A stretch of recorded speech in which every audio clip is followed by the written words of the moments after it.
45 दिन में 6 लोगों का इनकाउंटर होता है और 6 लोगों के एनकाउंटर में से 4 लोग यादव होते हैं। दैनिक भास्कर इसके बारे में एक विस्तृत रिपोर्ट प्रकाशित करता है और दैनिक भास्कर अपनी रिपोर्ट में सोशल मीडिया पर जो तमाम चर्चाएं चल रही हैं उनके बारे में चर्चा करता है कि क्या वाकई में सम्राट चौधरी यादवों को देख करके टारगेटेड कार्रवाई करवा रहे हैं।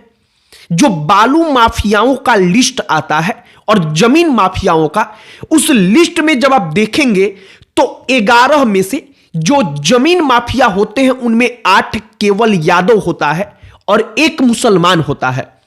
अगर बालू माफिया और जमीन माफिया दोनों को आप मिला देंगे तो टोटल 19 माफियाओं का जो लिस्ट जारी होता है उनमें आधे लगभग केवल और केवल यादव होते हैं और यादव मुसलमान मिलकर आधे से ज्यादा। अब जो एनकाउंटर हुआ है उसके ऊपर चर्चा करेंगे। दूसरी एक और बात पर चर्चा करेंगे कि वाकई में यादवों को टारगेटेड कार्रवाई अगर उनके ऊपर कोई करवा रहा है तो इससे उसको क्या फायदा है। आपको समझाएंगे, बताएंगे कि कैसे इससे ध्रुवीकरण की राजनीति में फायदा होता है। सब पर चर्चा करेंगे, लेकिन आगे बातचीत करने से पहले हमारा नमस्कार स्वीकार करिए। हमारा नाम मोहित कुमार सिंह है। एक टर्म आपने हाल फिलहाल की राजनीति में अक्सर सुना होगा, वो टर्म है गैर यादव ओबीसी। गैर यादव ओबीसी का मतलब कि वो ओबीसी जातियां जो पिछड़ी तो हैं लेकिन यादव नहीं है, गैर यादव हैं। यानी यादवों को छोड़कर कुर्मी, कोयरी ये तमाम भी पिछड़ी जातियां हैं लेकिन यादव नहीं है। गैर यादव ओबीसी की राजनीति भारतीय जनता पार्टी के लिए बेहद फायदेमंद है। वो फायदेमंद इसलिए है क्योंकि बीजेपी को मालूम है कि अगर यादवों को हम अलग थलग रख पाएंगे तो फिर ओबीसी के बाकी जातियों के वोटों का ध्रुवीकरण हमारी तरफ होगा। और दैनिक भास्कर जो अपनी रिपोर्ट प्रकाशित करता है, जब आप उसको पढ़ेंगे तो आपको इसी बात का अंदेशा दिखता हुआ प्रतीत होगा। अब समझिए कि जो 19 बालू माफिया और जमीन माफिया इनकी सूची आती है उनमें अकेले केवल 9 यादव होते हैं। अगर केवल जमीन माफिया की बात की जाए तो 11 माफियाओं में से हमने पढ़ा तो 8 का नाम केवल यादव था। जो रीतलाल यादव, आरजेडी के पूर्व विधायक, दानापुर के बाहुबली, पटना के बाहुबली, उस रीतलाल यादव के भाई पिंकू यादव का भी नाम है। अब इनके ऊपर किस प्रकार की कार्रवाई हो रही है?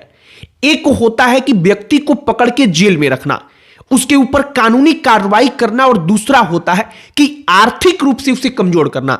सम्राट चौधरी की सरकार और प्रशासन आर्थिक रूप से तोड़ने का प्रयास कर रही है। जैसे कि जो माफिया हैं उनकी संपत्ति को जब्त करवाना, उनकी संपत्तियों को उनसे छीनना, और ये तमाम चीज उस रणनीति का हिस्सा है कि उनको ऐसी चोट दी जाए कि वो खड़े ना हो पाए।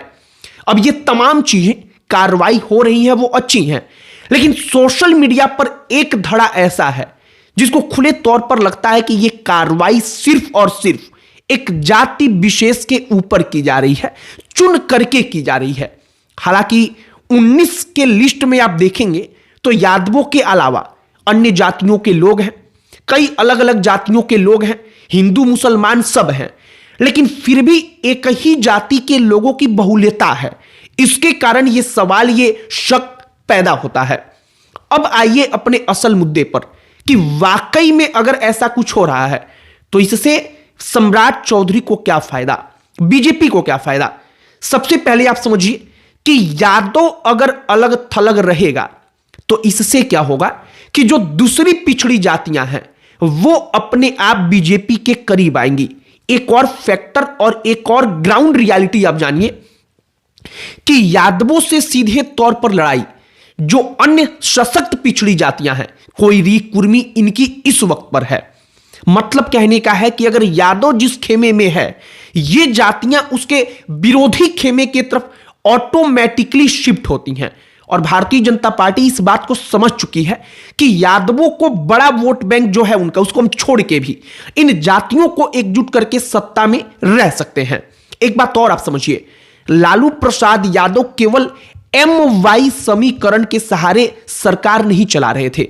जब वो सत्ता में थे तो उनके साथ दलित जातियों का वोट बैंक था। अन्य पिछड़ी जो थी यादवों को छोड़कर उनका समर्थन था, इस नाम पर कि पिछड़ों की जो उनके जो अधिकार है उसको दिलाना है। लेकिन इस वक्त पर राजनीति बदल चुकी है। इस वक्त पर राजनीति अगड़ा बनाम पिछड़ा से शिफ्ट होकर के पिछड़ा बनाम पिछड़ा, यादव बनाम अन्य OBC की बन चुकी है। और इसीलिए आप यूपी में भी, बिहार में भी गौर करेंगे तो यादव एक बड़ा जनसमूह होने के बावजूद इनका सपोर्ट जिस पार्टी को होता है वो पार्टी पिछड़ जाता है। अब मौजूदा वक्त में जो तमाम कार्रवाइयां हो रही हैं उसमें कहा जा रहा है कि यही पॉलिटिकल एंगल है कि यादवों के ऊपर कार्रवाई करो। इससे ऑटोमेटिकली जो दूसरी जातियां हैं वो दूसरी जातियां शिफ्ट होंगी हमारी तरफ, जो कार्रवाई करेगा उनके ऊपर उसकी तरफ। और सम्राट चौधरी के बारे में कोई दो राय नहीं कि आज की तारीख में सम्राट चौधरी बिहार बीजेपी के शहंशाह हैं। उनसे बड़ा नेता दूसरा कोई नहीं है। सम्राट चौधरी ने वाकई में अपने आप को इस मुकाम तक पहुंचाया है और इससे कोई इनकार नहीं कर सकता। फिलहाल जो तमाम चीजें हैं हमने उसके बारे में चर्चा की। आपकी इस पर क्या प्रतिक्रिया है कमेंट बॉक्स में लिखकर बताइएगा। इस वीडियो को यहीं पर समाप्त करते हैं। अंत में हमारा परिचय, हमारा नाम मोहित कुमार सिंह है। बहुत बहुत धन्यवाद।